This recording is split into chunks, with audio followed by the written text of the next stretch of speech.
All right, Sam, it looks like the Brexit negotiations have once again hit some major obstacles. And they seem to be actually be some major points of contention. What are the latest points of contention between the UK and the EU? There were some quite positive signs a couple of weeks ago, when about a week ago, to be honest, when UK, EU and UK seem to have come to an agreement about the Northern Irish issue, and even UK, I believe, removed parts of the internal market bill that broke international law. They had those parts removed as a gesture towards EU. And these were very positive signs, but two issues seem to have caused problems, basically. One issue is the fisheries, which is somewhat of a national pride issue for the UK because it represents less than 1% of British economy, and most of the consumers of British fishes are European customers. I believe even above something like above 85%, because for one reason or another, British cuisine doesn't really has like they tend to not eat that kind of fish. They tend to actually eat another type of fish that is largely imported. I believe that's what I read and heard. That's what I heard from the editor of the Critic magazine, the Oxford magazine, fantastic magazine.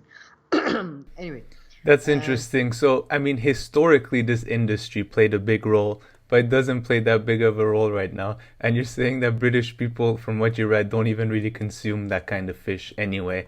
But regardless, this whole fishery is one of the main points of contention, right? yes, yes. To be fair, it's not just about the fisheries, I suppose. It's about authority, sovereignty over sea. And it does the European, to be honest, European demands in the fisheries issue, to my view, seem somewhat unjustified because they basically wanting a guarantee to have a very high, very high quota of allowance to fish basically in UK waters that they would not allow the same for the UK. But at the same time, it's a good point to make that UK, this is not a big issue for them. Although we have to remember that, elections in Britain are UK political system is first past the post, and therefore it's constituency based politics. You're elected in a constituency, and many of these sorry, fishing communities in the UK represent important constituencies for the Conservative Party. Fishermen have a long history of voting Labour as well. So, there is that risk for Boris Johnson. It may not be an important thing for the UK as a whole, but as a politician, you have to take care of your own base sometimes. So that's the one major point of contention. The second one seems to be a state aid and standards, basically issues. EU has certain rules regarding how much state aid governments can give to certain industries, to certain companies, and this is from a report I read, which was dated in end of September, so it may be somewhat outdated. It seems to suggest that UK is suggesting, basically, UK is suggesting there should be a very loose framework that UK's. All right. The UK's proposed free trade agreement refers in Chapter 21 to only consultation on subsidies, with no references to how the rules might be enforced domestically, and a ban only on agricultural export subsidies. It excludes these consultations from dispute settlement, right? So it only refers to consultation, and if you know anything about politics, consultation is a very it's a very wide-ranging word, right? So it doesn't refer to a specific dispute settlement uh, if EU and UK don't agree on it, on a state subsidy that UK wants to give to a certain industry or to a certain company. On the other hand, though, this conflicts with the political declaration, which specifically mentions a framework along with enforcement and dispute settlement. For its part, the EU proposal includes continuing to apply the substance of EU state aid law to the UK, while the rules would now be enforced by a UK authority, not the Commission. Courts in the UK could still ask the EU court to interpret them under the proposal. So, in a way,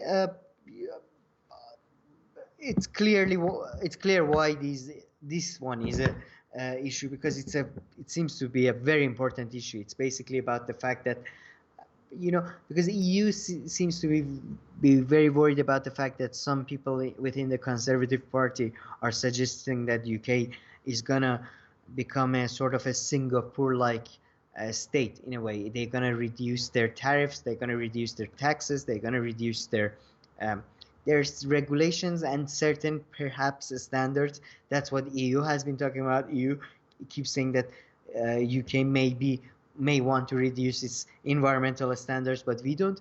But EU is worried that UK will do that and will basically becomes a massive offshore uh, offshore place for tax haven for people who don't want to pay taxes within the EU, and companies that want to operate in the close to EU, operate in the EU or close to EU, but not be based there.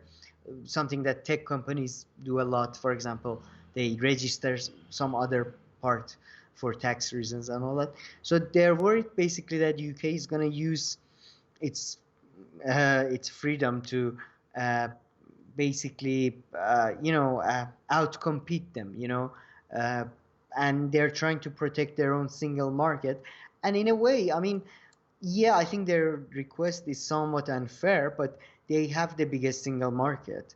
And what they're saying is that basically, if you don't comply with our state aid laws and standards and blah, blah, blah with that, then you don't get access to that. You don't get a preferred access to that. You get the access based on World Bank rules like Australia. So, it's a game of who's going to blink first. And God knows, who's gonna, blink first in this case. But yesterday there was a lot of news about the fact that the deal seems unlikely. Today again there were some positive news coming from negotiations. But again, all of this is rumors and leaks. So who knows? Who knows? Okay, so now that you highlighted a couple of points of contention, I wanted to ask you, who do you think is more at fault here? And I have a feeling you're going to say the EU. I usually go for the EU. In this case, to be honest, um, no, I don't know. I mean, both. I mean, whose fault is it? Is such a kind of a, yeah. I mean, uh, yeah. Who knows? But if I was the UK, I would I would go for no deal though. I wouldn't, because the whole point of, for as a I'm as somebody who's somewhat leftist and believes in a state-led development, a state aid, and I mean, I know conservatives are going to basically reduce all the standards and try to make a deal with America, but that was the whole point of independence in many ways, to be able to fund the industries that you want, and you know take over, be the highest authority in the land. So I would still take the side of UK, but at the same time I completely understand if EU doesn't want to, because right now Biden got elected in the US as well, so EU feels that its hand has been somewhat strengthened, because Biden has said he's very, unless UK sorts out some issues and stuff, he's not going to be, he's not going to be very quick to sign a deal with the EUK, like Trump was very, Trump was like, yeah, I'll sign a deal with you. Yeah, get out of here. So yeah, I completely understand why both sides don't want to, don't want to blink at the moment. So maybe it's better to go to World Bank rules for now. So. I see. And so, what will happen, you think, if again a deal isn't reached? I mean, I don't know how many deadlines there are. I guess it doesn't matter, right? They'll push it to another deadline. This has been going on. I have a feeling this time around it's gonna be because the by end of by January or end of January it's over. It's all over unless they come out with a So what do you mean mass it's all over by the end of because January? that's the legal point where withdrawal agreement finishes and UK is officially out of the EU, uh, either with a deal or on World Bank rules, World Trade rules. I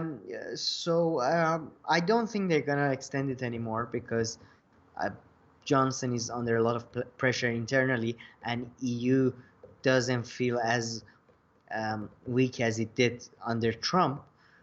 But God knows, they may extend it. I mean, in the end, I mean, who knows who's. But interestingly, though, during the last few days, um, that who knows, maybe this was more of a kabuki theater trying to scare Europeans.